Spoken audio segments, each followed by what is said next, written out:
tal? ¿Cómo están? Gusto saludarlos. Miércoles, llegan los miércoles y claro, tenemos siempre material fresco en las manos. Agradezco mucho a los autores que nos hacen llegar sus textos, agradezco mucho a quienes confían en el programa para que podamos presentarlo de la manera más cordial. Para nosotros es un honor que nos envíen su material y nosotros podamos hablar de él, presentarlo. Agradecemos y siempre ponderamos el hecho de que haya profesionales que dediquen su tiempo a dejar, como digo siempre, un legado maravilloso para nuestra humanidad.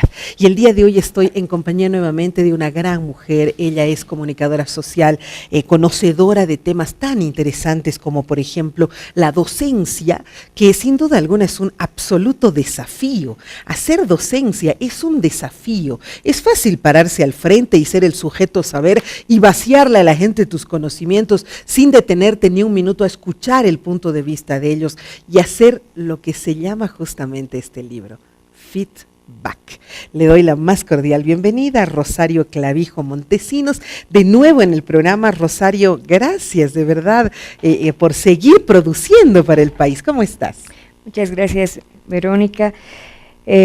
Muy contenta de estar en este lugar, que además es muy agradable y donde uno se siente como en casa, agradeciéndoles esa oportunidad que generalmente no se nos brinda, y hay muchos aportes que quedan en el olvido o que no pasan desapercibidos. Cierto, pero aquí, tú sabes, es para mí un honor. Siempre pueden hacerme llegar su material y nosotros con gusto lo hacemos. Acá no hay cobro alguno, simplemente el valorar al profesional en ese trabajo que está haciendo. Tú eres comunicadora social, eres abogada, pero además tienes un doctorado en Ciencias y Humanidades en el convenio Andrés Bello. Y ahora eres docente universitaria también. 20 años. 20 años. ¿Emérito ya? Todavía no. Todavía, ya te van a hacer entonces. Bueno, docente universitaria, qué desafío ser docente, ¿no? Más ahora que la juventud está llena de ideas, de iniciativas, no se queda quieta, su vida fluye tan aceleradamente, y llegar a quererle dar una charla y enseñarles algo que de repente, bueno, ¿cómo nace esta idea? Bueno,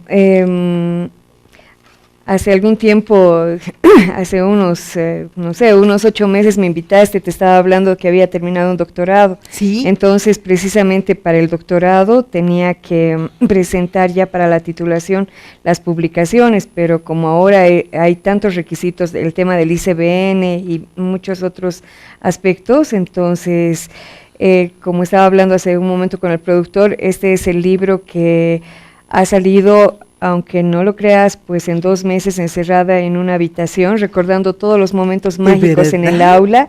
Se cumplió el requisito y bueno, hace poquito, en siglo XX, recibí el título de doctorado. Entonces, ha sido hecho en tiempo récord, reúne experiencias muy lindas. No es mi tesis era un libro que se llama Tejiendo Textos. Claro, que lo hemos presentado, claro que sí. Son estrategias lúdicas en educación superior. Es cómo el docente puede utilizar una serie de recursos didácticos para la educación superior, para los jóvenes que están en la universidad, porque como tú decías, parece algo fácil.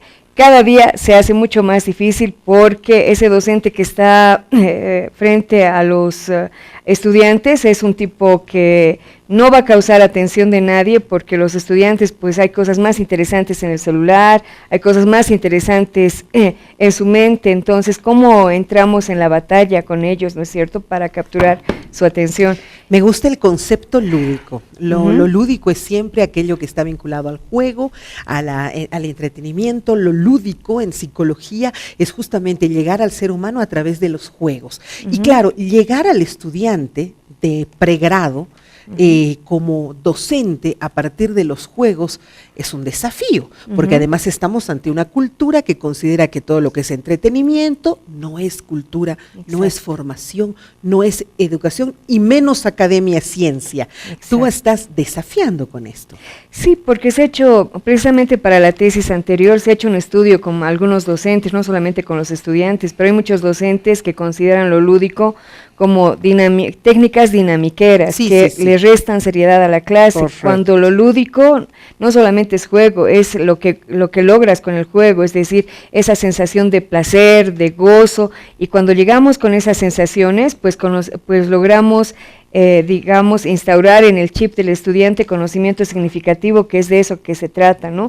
En los pequeños contactos que tenemos con ellos, podemos aprovechar insertando en el chip este conocimiento significativo, porque ya las clases aburridas en el aula, pues más bien lo que generan es bulia, ese aburrimiento constante en la que viven nuestros jóvenes, porque antes de trabajar ahora en el aula con los jóvenes, pues lo que tenemos que hacer es saber quiénes son ellos, ¿no es cierto? Me encanta tu primer título, tu primer capítulo, porque además echas mano un poco de la psicología, que es mi ciencia. Estás hablando de descubrir el perfil del estudiante. Y aquí nos hace referencia a lo que es fundamental y que nadie lo toma en cuenta, que son las inteligencias múltiples. La gente piensa que es inteligente aquel ser humano que es callado, que es, no sé, estricto, que es cohibido, es que es inteligente, dicen. Y no es así. Hay muchas formas de inteligencia. Exacto. Y no sabes qué, es un placer estar contigo porque tú tienes una inteligencia lingüístico-verbal que haces y deshaces y nos hace sentir muy bien, pero como tú decías, por ejemplo, en el caso mío salí del Instituto Americano en aquellos tiempos, y en aquellos tiempos, que creo que ahora es lo mismo en los colegios, habían 3 niveles de inteligencia: los de físico-matemáticos, que eran los brillantes, los químico-biológicos, que eran más o menos, y los de socioeconómicos, que se supone que no éramos tan inteligentes. Pero por suerte, Howard Gardner descubrió las 8 inteligencias múltiples. Cada quien hay la inteligencia lingüístico-verbal, la matemática, la espacial, la corporal, la musical, incluso la naturalista. Y es más, se ha avanzado tanto en este tema de las inteligencias que ahora tenemos la inteligencia espiritual, la inteligencia emocional. Entonces, ¿cómo en el aula vamos a tratarlos a todos como si fueran uno solo? Tenemos que trabajar con sus distintas inteligencias. Y no hay nadie que no sea inteligente, porque recordarás que en nuestra época, porque somos contemporáneas, ¿cierto? En nuestra época, yo era de las burras, pero de las burras. Por eso ahora que tengo maestrías, doctorado, cuando nos reunimos en el curso me dicen, pero ¿y vos cómo? Bueno, pues porque no abriste tan burra, digamos, pero es así como te catalogan constantemente, indisciplinada, tonta, no sabes, no puedes, y es otro tipo de inteligencia la que tienes. Y lo mismo a nivel ya pregrado, los alumnos, algunos que no los puedes tener quietos, son muy dinámicos, ellos están atentos, se aburren rápidamente. Debes generar estrategias para captar la atención de todos ellos. No olvidemos que estamos en la época de los millennials, ¿no? Entonces es un desafío mayor. Entonces el docente que quiere utilizar estas estrategias, lo que tiene que hacer es conocerlos. Y recordando un poquito los aspectos positivos y negativos que tienen los millennials, son muy inteligentes, son hiperactivos, tienen atención dispersa, son muy emotivos, pero andan constantemente con el aburrimiento en las espaldas. Correcto. Por tanto tienes que hacer contacto con él, y qué mejor que utilizar estrategias lúdicas, estrategias de juego. Aquí van a encontrar, por ejemplo, el tema Espera un ratito porque quiero ir paso a paso. Y aquí, para los docentes que nos están viendo en este momento, que esto va a ser un material ideal para ellos. Acá haces una descripción de qué cosa es lo que le gusta y lo que no le gusta, qué aprende mejor y cuál es la inteligencia, qué destaca cada uno de estos jóvenes. Por ejemplo, dices, me has dicho que yo tengo inteligencia lingüístico-verbal. Lingüístico-verbal, aquí está. Ya, dice, le gusta leer, escribir, contar cuentos, hablar, memorizar, hacer puzzles. Es decir, ese es el tipo de persona con esta característica, y cómo puedes llegar a ello. También qué destacan en ellos y cómo aprenden mejor. Exacto. O sea, estás haciendo una descripción, digo, para los docentes que quieran adquirir el libro y sepan qué es lo que van a encontrar. Exacto. Ahora sí me paso al segundo capítulo y haces una historia, una planificación en el capítulo 2, ¿sí?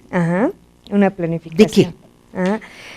Bueno, el docente pues no es que va a ir a repetir de memoria el libreto que le han dado y ese es su programa. No, lo que tiene que hacer es, por ejemplo, vamos a darle de todo, pero no olvidemos que las nuevas tecnologías le pueden dar muchísimo mejores materiales que nosotros. Cierto. Por tanto, lo que tenemos que hacer es, pues, fijar metas, nuestros objetivos, cuáles van a ser los temas de arranque, ordenar el contenido, adoptar técnicas, y establecer los tiempos de evaluación y calcular los contenidos. Entonces, estratégicamente se puede trabajar todos esos elementos. Ahora, después tienes ahí ya algunas ideas, como por ejemplo el taller de GPS, tienes el taller Alicia, afilar el hacha, cuentos de Oriente y otro que es arbolitos. ¿De qué se trata esto?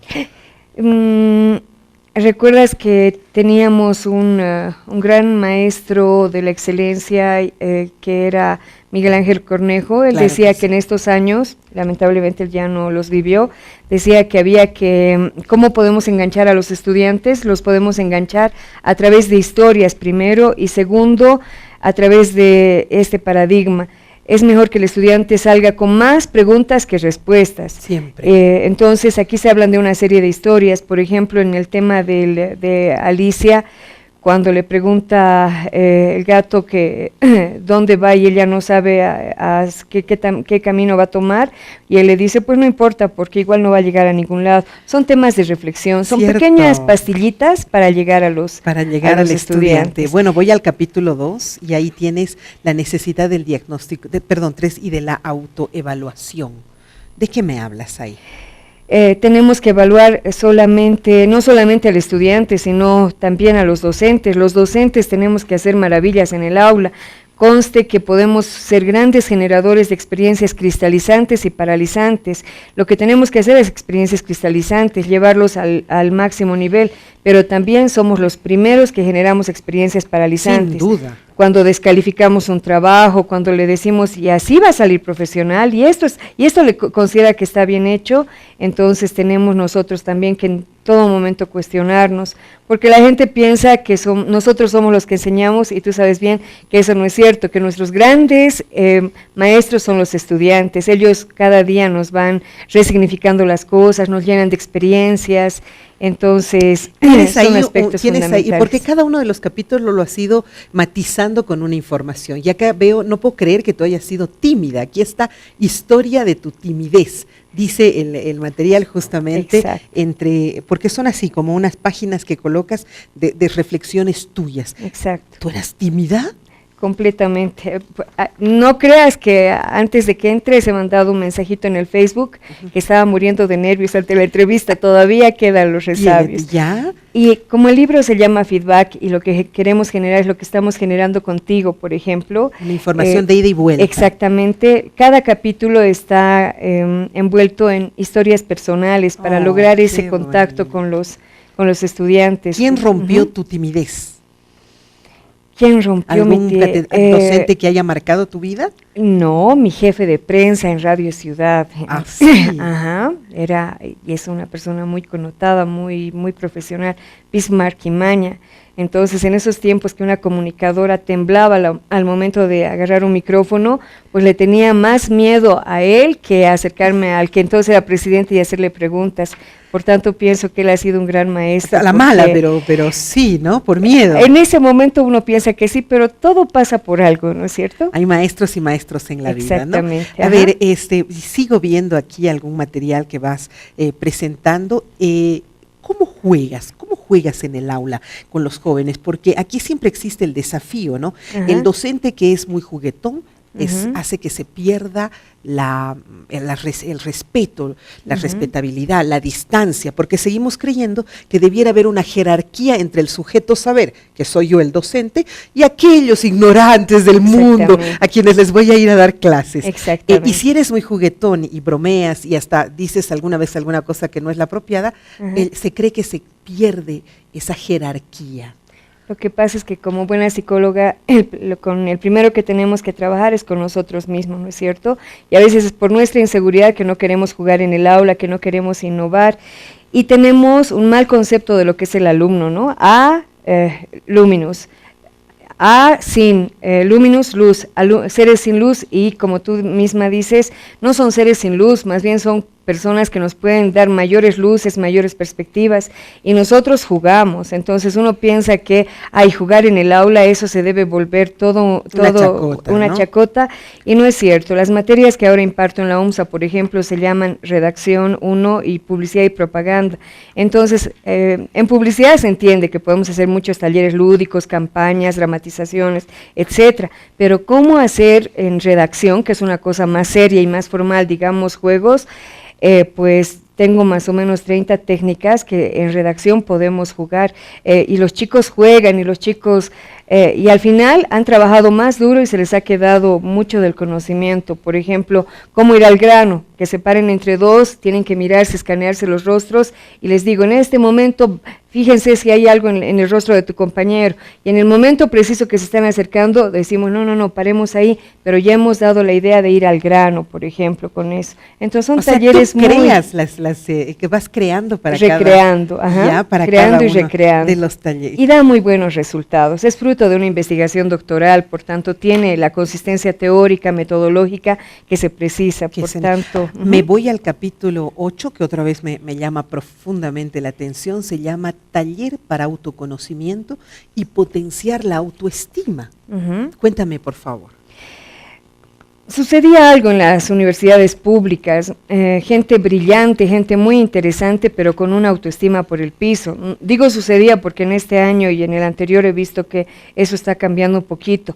Pero ¿qué es lo que ocurre? Los docentes tenemos que trabajar en 3 áreas: teórica, práctica, actitudes y valores. En la teórica lo hacemos creo que bien, en la práctica más o menos, pero en lo que no trabajamos es en actitudes y valores. Cierto. Entonces, ¿no es cierto?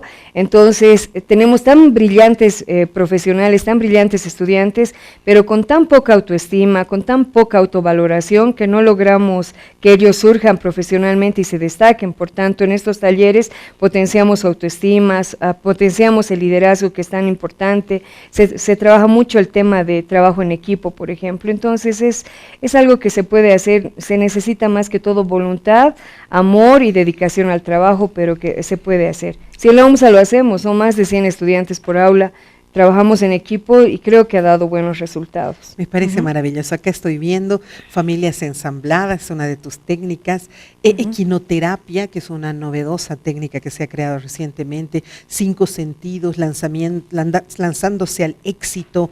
Tienes otra, aquí veo una de agradecimiento, que dice con ceremonias místicas y respetuosas, proceder a la terapia de agradecimiento por todo lo bueno que la vida nos da.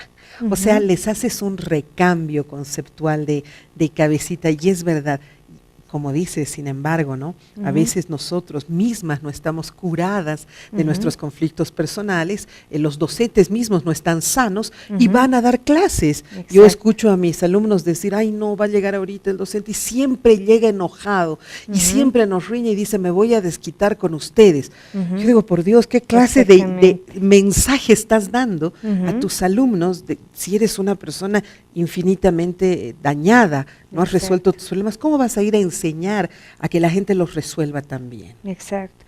Generalmente un docente que no conoce ni la cara de sus estudiantes, y además tenemos también en algunas instituciones policiales y militares para los cuales el estudiante es un número, es un código, lo podemos ver en las evaluaciones. Eso ya con el constructivismo pues ha quedado, se supone que ha quedado en el olvido, pero incluso en la misma, sin hablar de estas instituciones, tenemos en las aulas universitarias aquellas personas que son, en nuestra jerga comunicacional, bustos parlantes, ¿no es cierto?, que vienen, dan su clase y no les interesa la retroalimentación, cuando ya hemos superado, se supone que estamos superando esas teorías. Entonces es fundamental un trabajo muy consciente con uno mismo. ¿No? Ahora veo que no solamente estás dirigiéndote a los docentes presenciales, sino que además estás trabajando taller para interactuar en el aula virtual, para esos docentes virtuales que ahora también se han puesto de moda. Y hay una gran cantidad de ellos. Exacto.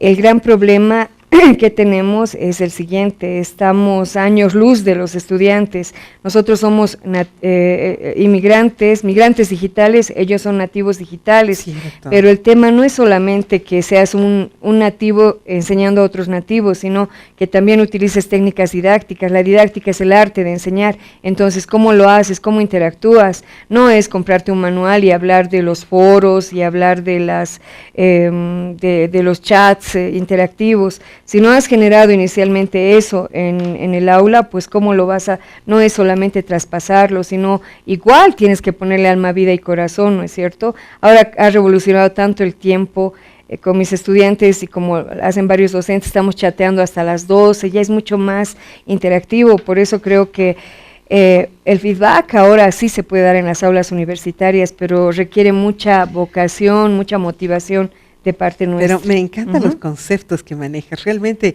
es lindo oírte, es interesante. Mira, eso jamás lo había escuchado. No, ellos son nativos.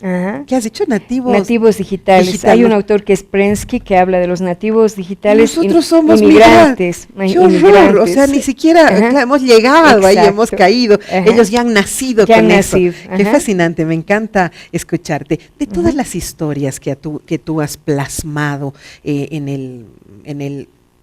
entre medio de cada uno de los conceptos científicos que estás colocando acá, ¿cuál ha sido la historia que más intensa, es el momento de transcribirla, te ha afectado o te ha traído al recuerdo algo muy fuerte? Mi mamá es una sobreviviente del cáncer, una persona muy valiente, entonces ha pasado ya su quimioterapia número 28. Y hay historias que narro 28, ajá. Entonces hay historias que esa historia, por ejemplo, que me ha costado mucho escribir. ¿En qué capítulo está? ¿La recuerdas? Está en la 63. ¿Micluti? Micluti, acá está. Ajá, ese es Micluti. Ahí tú relatas un poco lo que tu mami ha vivido. Y lo gran maestra que es mi mamá, aquí dice, por ejemplo, hay que ser delicada, no arbitraria, no hay mal que por bien no venga, Dios sabe lo que hace, no te preocupes, con eso no se acaba el mundo. Entonces, bueno, prefiero... Qué sabias palabras, qué mujer tan... Te está afectando, sí, te pido mil disculpas por tocarlo, pero creo que muy lindo. Y esto lo has colocado como parte de lo que es historia de mi madre y uno de los ponchos rojos. Exacto. Historia de mis madres y una de los ponchos rojos. Porque también trabajé en la Chacachi y uno va con tantos estereotipos en su mente como docente y más bien cómo te enseñan los demás. Pero en esa misma página está mi profesora de básico, Nora Rendón, que está... Y tienes la foto con tu profesora de básico. Con mi profesora. ¡Qué maravilla! Les llamábamos, ¿no? Como ahora, ¿no? Que qué bien que los llamen de su nombre. En ese tiempo era señorita, ¿no ve? Con toda la... Pero... Y yo te cuento que me formé en el Santa Teresa y nosotros les llamábamos por su nombre. Mi profesora era Aurora, la segunda era Rosario, qué bueno, y les decíamos por su nombre. Que es mucho mejor. Y estoy hablándote de hace 40 años atrás, pero ya usábamos los métodos. Pero eso es revolucionario. Sí, y sí era un método, además este método personalizado, donde tú elegías la materia que ibas a avanzar en el día. Yo creo que es tan significativo aquello que después lo han aplicado como parte de la norma del Avenida Sillani, si no me equivoco, pero bueno, esto ya venía. Sí, era señorita profesora, ¿no? Con toda la reverencia, además, como rindiéndole culto al conductismo, ¿no es cierto? Alguien que está muy arriba y yo que estoy muy abajo y ahora cuando les llamas de su nombre, y hay algunos, en la misma universidad te ha debido pasar, cuando le decimos doctor, licenciada, es como seguir, ¿no? Cuando lo que se busca es que estemos al mismo nivel, es un diálogo de saberes. ¿Cómo va a haber diálogo de saberes si estoy reverenciando a alguien? ¿Y cómo ellos van a sentir la confianza necesaria para preguntarte si tú ya estás por encima de ellos, haciéndoles entender que son gente ignorante? Qué bueno, qué lindo el material. Este es mío, ¿no? Porque me lo has mandado. Este es mío y yo te agradezco porque me va a servir mucho como docente. Para mí es un desafío ir todos los días a escucharlos a ellos. Es lindo, pero también es un desafío poder ser agradable y esto me va a ayudar mucho. Los docentes, ¿dónde pueden encontrar el libro? ¿Cuál es el precio? El precio del libro es 50 bolivianos y lo pueden encontrar pues en la Universidad Mayor de San Andrés, en la carrera de comunicación, pero si se puede comunicar contigo si directamente. Se pueden comunicar conmigo directamente. Mi nombre es Rocío Clavijo, mi celular es 762-33-831, 762-33-831.